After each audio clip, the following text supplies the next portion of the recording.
బరాసాలో కోవర్టులున్నారు, వారిని తప్పించి ముందుకెళ్తే పార్టీదే భవిష్యత్తు. కేసీఆర్ దేవుడు, ఆయన చుట్టూ దయ్యాలున్నాయి.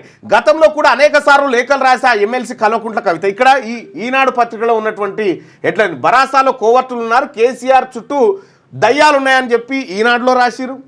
ఆ తర్వాత అన్ని పేపర్లో దయ్యాలనే రాసి, ఇగో ఆ దయ్యాలు కోవర్టులు ఎవరు, కేసీఆర్ చుట్టూ దయ్యాలున్నాయని చెప్పి వెలుగు దిన పత్రికలో రాసిరు. కేసీఆర్ చుట్టూ దేవుడి చుట్టూ దయ్యాలున్నాయని చెప్పి ఏది ఇండ్ల రాసిరు ఆంధ్రజ్యోతిలో.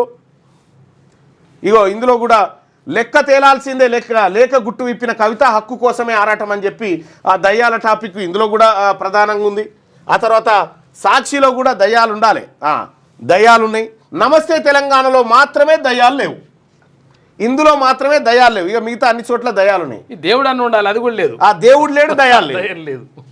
అంటే నమస్తే తెలంగాణ పత్రిక వార్తలు, దాని కథ వ్యవహారం అంతా మనకి ఇప్పుడు అర్థం కావాలి. కనీసం అన్న ఆ వార్తకు సంబంధించింది ఉండాలి.